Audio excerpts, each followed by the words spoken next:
Ladies and gentlemen, welcome to the first December edition of Property Management with Alex Deacon. It is a part of the Real Estate Investing with Alex Deacon series. My name is Adam. I am your host that does not know much, but I am here with a genius of the trade. Whoa, yeah, that's me, Alex. That would be Alex, the Deacon of Real Estate. Genius. He is the genius.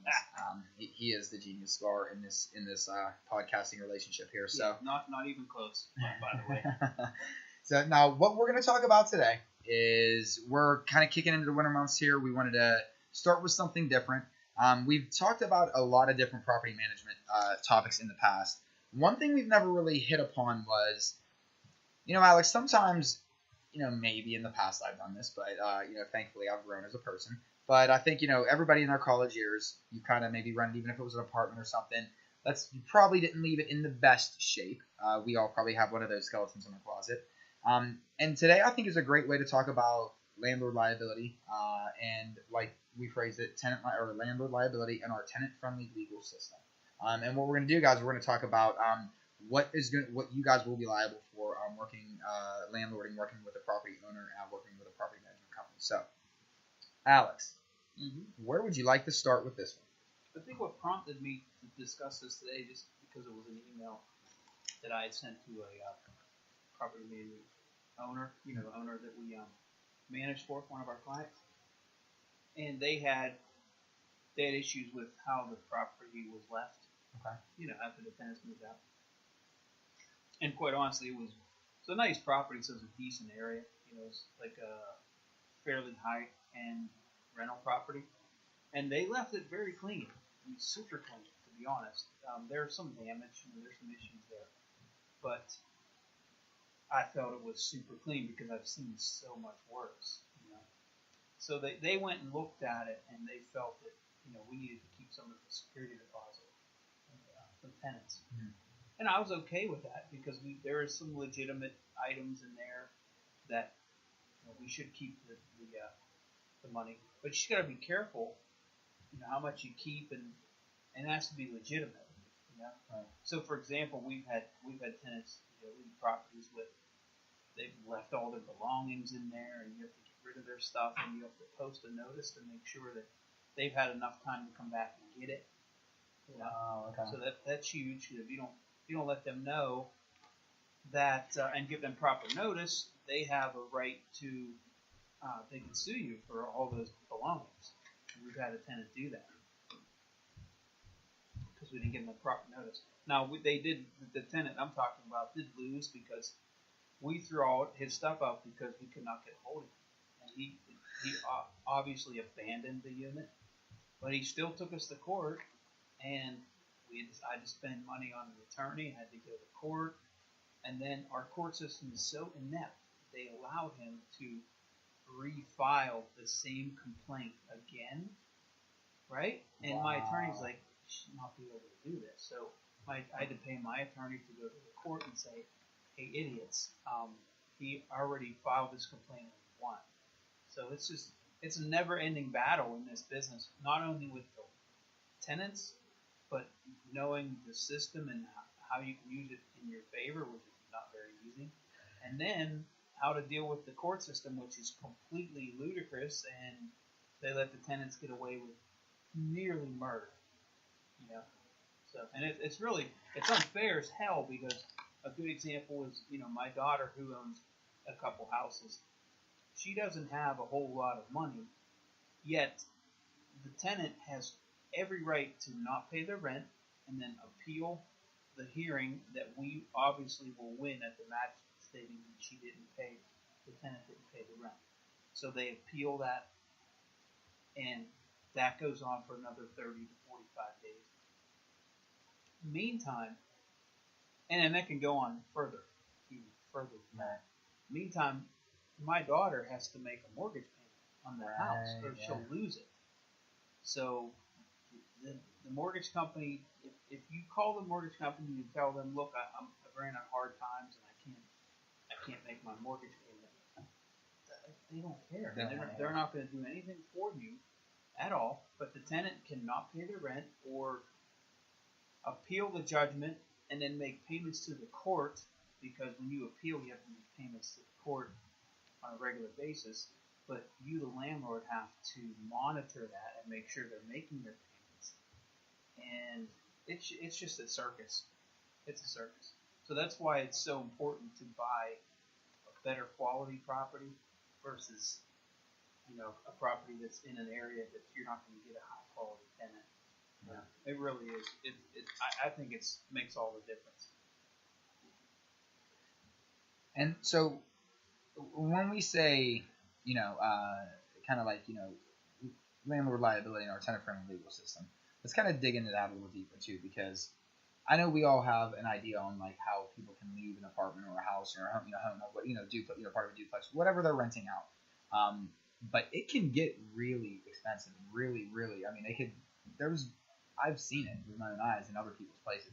They've destroyed, apartments. Mm-hmm. You go to any college in town, and you could probably find some. Right. So at what point would you not only start to take part of the deposit away, because empathy, I'm sure, is something that you really, I'm sure you take into consideration too. I can tell you're always a very empathetic guy. But at what point does the empathy stop, and when do you really start to go after, maybe even can you go after more than the security deposit? Yeah, you can go after damages, and it's very difficult to do that because, again, just the way our system is set up, you can get judgments against, a tenant, and you can win those judgments, but ever collecting on them is probably not so easy, and it makes it even more difficult collecting on a judgment because depending on where your rental property is. If you're in a low-income area and you expect to spit on yourself when you're talking, if you expect to win a judgment, that's fine, but if you expect to ever collect from a person who's just getting by, pay to pay, they're probably never going to own a house. So it's almost like you're doing it just to prove a point for like nothing else. You're essentially wasting just a lot of time and resources and just getting angry over nothing. Now, if the person who is renting, and it's a significant rental in this area, $1,500 to $2,000 is a very significant rental amount, then yeah, you can get a judgment against that person, and you may someday be able to collect because when they go buy a house or want to buy something of significance, that may come up and deter them from getting the loan. So they'll have to pay off that judgment. Gotcha. Yeah, so just in reality, it depends. So when you were talking about empathy, I try to be empathetic to landlords that we manage, to our clients. I really do. But I also sprinkle in there like 25 years of me doing this and 25 years of me losing hundreds of thousands of dollars in rent myself. Right? Hundreds of thousands. And I don't feel empathy when a client is concerned about $600 worth of damage. Right. I'm like, are you serious? Yeah. So I have to educate. It's kind of cumbersome for me because I have to educate some landlords that, listen, man, you got off really, really good here. This tenant was there 2 years, paid their rent, did some damage, but, when I saw it, I did a pre-inspection. The lady said, I'm going to paint and all this, and I'm like, yeah, right, you're not going to do any of that. She did everything she said she was going to do. And again, it's maybe $500 or $600 worth of damage, and I told the owner that he should be very happy that the 2 tenants we've had in there have been just awesome, and we need to get these things addressed so we can get this tenant security deposit back, because what can happen is, so the tenant turns in her keys and on the November 30th, let's just say. So when the tenant turns in their keys and gives you a forwarding address, you by law have 30 days to return that deposit or to get in touch with that tenant somehow and show that you've gotten in touch with them with a letter stating, yes, we received the keys and your forwarding address. We're not returning your deposit in full because of, and then you have an itemized list of damages along with the costs. And so you have to do that within 30 days. Otherwise, that tenant can now sue you for double deposit, for double their deposit. Okay. Wow. So they're There's another tenant-friendly, law that was put into place at some point. Well, let me ask this question too, because I know you are very big on this, and I don't know, how many property managers or landlords are big on this. But would renters insurance ever come into play on this, or is that something that typically would still get brushed over and would fall back on your insurance or the homeowner's insurance? I mean, would renters insurance cover certain damages, or could you enforce their insurance if they had renters insurance? Because I know you're big on your. I don't think renters insurance will cover damages like done by the tenant. Okay. I don't know that for sure. Okay. Yeah. I find it highly unlikely though. Okay. So we have to return that deposit, or we have to give them reason why not to return the deposit. But so the email I sent out today was just concerning this issue, which is that I explained to them, listen, I have empathy for your situation. Let me tell you a few really quick stories in a few sentences about what the tenants have done to our other clients and myself in the past.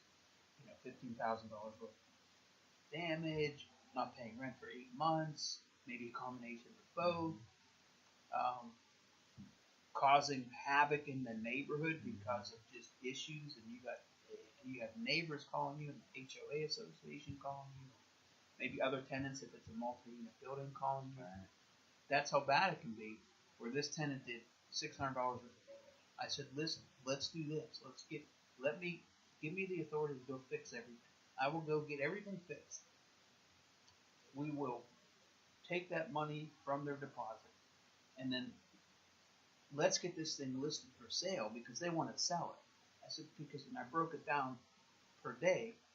If this is costing you, we broke it down to like $80 a day. Every day you don't make a decision on what you want me to do, you're losing $80. So you're worried about $600 or $800 or $1,000 you maybe want to hold of their deposit. Meantime, you're losing $80 a day, which is equal to $2,400 in a month. So make it quick that it's a business. It's not personal. Right? Make a decision so I can help you make more money, because you hire us. You hire a management company to consult with them, not just to collect rents and charge your percentage. It's times like these when you have to make these really hard decisions that are ultimately going to cost you either money or legal sorrows or legal fees. We're here to consult with you, give you the best direction we think is to go. If you're not going to take our advice, then it's understood you're our customer. But why hire us if you're not going to take our advice? After all, you're advisors. So I instructed them to let's get this on the market, and you know what, they're very nice clients, very good clients. It's just I have to educate people, and that's just part of the business. So we are going to do the repairs quickly. We're going to get it on the market quickly, and we'll probably get it sold relatively quickly. And ultimately, just from a few emails back and forth, I potentially saved these folks thousands upon thousands of dollars because we're acting quickly and we're not focused on the little rocks. Right. We're focusing on the big rocks. Right. And the big rocks is let's get this done and let's get it on the market and get it sold so you're not sitting on these properties during winter months and paying utilities and all that good stuff. So in this case, they did listen to me and they were very reasonable, and I'm glad they did, because I only give people the best information that I can to help them, not to hurt them. Right. And I think some people don't like to hear what they don't want to hear sometimes. You know what I mean? Is that a problem, do you think? Oh, yeah, of course. Yeah, they want to hear that. Here's what they want to hear. They want to hear that if the tenant didn't pay their rent, then they owe me rent, and the tenant caused damages, they have to pay for the damages. And I agree 1,000,000%. I agree. But in the way the world works, practically speaking, it's just not going to happen. Right? When you want to be a landlord, you're opening up Pandora's box of all the bad things that can happen to you. You're opening yourself up to liability. you're opening yourself up to somebody moving into your property, and now it's almost like they have as much rights as you do, and they don't even own the property. They almost have more rights than you do. In a way, they can verbally abuse you, and you can't do it. You're gonna have to sit there and take it. It's insane. They can make up things. It doesn't matter. You can appeal court hearings and take it to the next level, and it's insane what the tenants can do. That's why it's super important to try to buy quality, hire a good management company, buy properties in a little bit better areas, and hope for the best. Okay. Another thing you absolutely need to do is own properties in an LLC. You need to own properties so you're limiting your liability to what the corporation owns, what the LLC. I gotcha. I mean, it's real simple to conceptualize. It's like I didn't come up with this idea, but you have to insulate your assets from other entities. So yeah, it's real important to do that. So I mean, a lot of our clients though, what happens is maybe they lived in the house and then they had to move out of state, or they decided to buy a bigger house. Maybe we couldn't sell the house that they moved out of. So another alternative is renting it, because who can afford $2,400 a month and just poof, gone every month. So in those cases, you don't own these properties in the LLC, and that's fine as long as chances are, as long as you have good insurance and maybe an umbrella policy, the likelihood of you getting sued for anything above what your insurance will pay out is very slim. But the more money you're worth, the bigger your target is, and attorneys know that, so they're going to go after the richest fish in the pond, right? They're going to go after the biggest fish, and they're going to go after the one that has the money. So that's why the more money you have, the more you have at risk. That's why things should be purchased in the LLC. That makes sense. But when you don't have a lot of assets, it's not that important, because the attorneys are going to see that, we're going to go after whatever the insurance covers, and that's it, because the owner of that house has virtually no assets. Right? They're not going to waste their time and try to prove a point. Attorneys don't try to prove points. They try to prove points. They try to make money. Right. That's it. And get in and out. Yeah, they're not. It's not about proving points with attorneys. They just want. They want resolution. They want paid. So they want resolution and turnaround time. Absolutely. Yeah, for sure. So I don't like to want to scare people. Don't ever buy rental property and such. What I think the whole point here was, if you're going to buy rental property and you don't manage it yourself, or even if you do, you need to know what you can and what you can't do as a landlord. Right? You need to know that. You need to know where the boundaries are. You need to know the worst case scenarios. And you only get that through experience. You can only so many books that you can read until you experience good and bad, and making money and losing money. And you have to make mistakes too. Yeah, you're going to have to learn it that way. But the other option is having a good management company to deflect that and remove that learning curve, because you don't have to learn it. You just have to make sure you're buying good solid properties and let them manage it. I hear you have a good management company. I think we do a good job. We're not perfect. I always say property management is a luxury. It's not a necessity. Because whenever you hire a property management company, it's are they going to care as much about your property as you do? No. I mean, I'm just being honest. You think all my employees give a crap to the point where they care as much as you care about your finances, about your property? No. If a management company owner said, yes, all my people care as much as you do, Mr. Owner, that's BS. They're worried about, they want at 5 o'clock, they want to go home, they want to feed their kids, they want to go out to dinner with their wives or husbands and live their life. They're not thinking of this property when they leave the office. You are. I know I am. I'm thinking of my property. I think I care about my owners probably more than most of the people that work for me, because I understand how important it is to make our owners money and keep our owners out of legal issues. Okay? Because that's where everything could start to free fall. That's where so if you have an owner of a company who doesn't give a shit, you think his employees are going to pick up that slack? Right. No. So I really do care. But on some of my emails that I have to send to owners, I have to just get to the point, because they just, they want to just talk to me about, oh, how bad this tenant was, and look all the damage they caused. Dude, they did not. Let's move forward because it's a business, and let me tell you how we can get to our destination as quickly as possible with the least amount of friction. Right. That's what you hire me to do.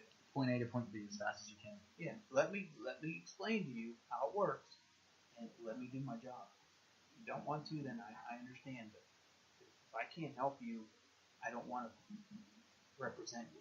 Like, if you're not going to let me help you, and you're going to tell us how to do our job and tell us what you think is right and what is wrong, why hire us? I was just going to say the same thing. Now let me add that I've learned things from our clients too. Some clients have taught me some things. For sure, right? You can learn things. You can learn something from anyone. But for the most part, I'm the teacher. I'm they're the student. I mean, it's just what it is. That's why you don't hire an accountant and tell them how to do my accounting. Exactly. Yeah, right. I don't tell my doctor how to do his job. Yeah, hey, doc, just move the pancreas a little bit over to the left. Just a fraction of an inch. Yeah, you're way off, doc. Just a fraction of an inch. I don't know, Mr. Deacon. What else do we have to elaborate on here with the? Well, we wanted to talk. Basically, it was that email that prompted this discussion today. So just I guess to reinforce, how many minutes do we have? Oh, we're good. Yeah, we're good time. What about 20 minutes? I mean, it just seems like it's gloom and doom. This podcast. I don't want it to sound like that. So we always gotta end on a good note, like we always do, because it's not doom and gloom. Listen, you definitely want. Well, let's talk real quick. Let's finish up on. I mean, we went over worst case scenarios. So if this sounded doom and gloom, this is in a way we wanted to give you the worst case scenarios, because if you're sitting there thinking, oh well, that's not that bad, I'll be able to do that. Probably check your ego for a second and then rethink it. But if you are really sitting there after rethinking, saying, you know what, I think I can handle that. I don't, I think, then absolutely go. And what are the benefits of landlording? Going into property management. Oh, the benefits are, well, let me segue into this. We're at home. This is our first podcast we've done from my home. So if you hear a dog barking, that's my crazy ass Pomeranian upstairs who barks at everything. So I apologize in advance. You might hear my dog bark. The advantages of going with property management, but first of all, again, property management is a luxury, not a necessity. But the advantages of having a good property manager are peace of mind, allowing someone else to do a job that they can do more proficiently, typically, than you can, allowing you to do a job that you do more proficiently, and you make more dollars per hour doing that. So whatever you do, whether you clean houses, whether you run a plumbing company, whether you're an accountant, whether you're a doctor, what is your time worth doing what you do best? And what does it cost you to have a management company manage the property? Okay, first thing you need to look at, right? The second thing is, how proficiently can this management company do that? How do you know how proficient they're going to be? By asking them? What's every management company owner going to tell you? We're the best. Yeah, we're the best. But the only way to really know is, listening to these podcasts. That's why I do these. This helps educate potential clients. That's why when I get a call and somebody wants, hey, what do you guys do at MACE? I'm like, man, how much time you got? Because I don't have that much time. Mm-hmm. I'm 51 now. Mm-hmm. I don't have that much time to explain to you everything that we do. But I've done what probably 99% of most property management company owners have not done, and that's do these podcasts so you can listen as an owner, potential client, and learn a little bit about what it means to be a landlord, what it means to have a property management company helping you, what it means to have a good owner of a property management who cares and has a super amount of knowledge that any of his employees can come to for help, and any of my clients can come to, hey man, I have a problem with this property management at your company, or I have a problem with something that has to do with insurance that's pertaining to my property. You can come to me with any of that. Right. I'm always willing to help. And I always tell my property managers and our staff, listen, if there's something that you have a question about that you don't feel that you're doing the best job for our clients, you need to let me know in an email so I can chime in, because sometimes it's a simple fix. Mm-hmm. And a simple fix now, before it becomes a problem, can be the difference between a major legal issue and just another day at the office. Hundreds of dollars to thousands of dollars. Yeah, just like, for example, throwing out the tenant's belongings that then I eventually got sued to do that. That was I actually was the owner of that property. And I just said, screw it, just throw his stuff out. He's never coming back. He's gone for 4 months. And, he came back. He came back. 4 months later? The stuff that I threw out was garbage. But he sued me, and for my stuff was worth $10,000, right? So again, I had to spend my time and my effort because I circumvented my entire process and threw his stuff out and didn't post notice properly and didn't do anything that I should have done. And I'm the owner of the management company, right? But I just wanted to I wanted to shortcut it. So I use myself as a perfect example of a client who doesn't listen to the property manager. So I didn't listen to myself. See, and that's what you don't get on a lot of these podcasts is humility. People don't admit that they're I'm the biggest screw up on the planet. The only difference between me and a lot of different other investors is I haven't given up. Right. And I'm still making mistakes, and it's a learning process. So but it's every day we're supposed to learn something. Yeah, absolutely. So I didn't want this to be gloom and doom, so I hope it wasn't. And I know that my email is always open for a question or something like that. I can't take every phone call. I can't even get every email, but I try. What is that email? It's alex@alexdeacon.com. Yeah, I'm always open for questions, and I'm always willing to help. We have like a Q&A attachment that I would send out. If we have questions about what do you guys do, how do you collect rent, what happens to this, what happens to that, I send out that Q&A. And it's just a sheet with commonly asked questions. And then I always send the link to our podcast. So I said, if you have questions, here's a Q&A attachment. Also, if you want to learn more before you get into the business, or if you want to learn more before you hire a management company, listen to the podcast. If you care enough about your assets, financial assets, then you're going to spend the time opening up an attachment, and you're going to spend a few hours while you're in your car in traffic, listening to some of the podcasts that I've put up, or there's probably 100,000 other landlording podcasts out there. But if you're going to hire my company, I would suggest listening to them and see if you like what you hear, and then we can talk about hiring us as your client. And let's face it, I think that's a little bit better than listening to either sports or news where it's just people yelling at each other all the time and it's just one big argument. You know what I mean? Like it's something where if you're in the car and you're stuck, you're not listening to music, learn some stuff. It's an amazing I don't know, thing. you might not want to listen to this while you're in the car because it's probably fairly boring. Say hello, you might darkness, fall my asleep old and friend. bump into somebody in traffic in front of you. But I hope this is super helpful. And again, this isn't to pat myself on the back or to promote MACE, my management company. It's just to make the average Joe more aware of the property management do's and don'ts, ins and outs, how things really work, and our structure as a management company, and how we feel about our clients, and why I think our company is one of the best out there. And Mace's website is still PittsburghPropertyManagement.com? It's PittsburghPropertyManagement.com. That's what I thought. Yep. So you can find Mace Property Management at PittsburghPropertyManagement.com. Find Alex at AlexDeacon.com or DHREA.com. Find us on Twitter. Find us on Facebook at Deacon-Hoover. We're soon to be on Instagram. 2019, we're going to be bringing in where we're going to branch off into the Instagram world. We're going to find that's where we're going to have our listings, postings, maybe some off-the-wall stuff from the office every once in a while when we're up there. Because I'm going to listen. If I'm running this and I'm going to be posting real estate stuff all day, we're going to have a little bit of fun with this too. So you guys are going to get to see behind-the-scenes stuff in the office. We're going to kind of take it from there. So I don't even know what Instagram is. But it's probably better. It sounds pretty cool. Well, you know what? It sounds cool. Twitter. Are we on Twitter? We are on Twitter. Yeah, I don't know what Twitter is. We do well on Twitter. You guys absolutely should follow us on Twitter. Yeah, it's but we do well on Twitter. But it's Deacon-hoover knows both of those places. Search real estate investing with Alex Deacon or property management with Alex Deacon, the property management series. Any of your favorite podcasting services. We're absolutely on Apple Podcasts, Google Play Podcasts. We are on Spreaker. We are on, I believe, like Podbean. You look for us all over the place, and you should be able to find us.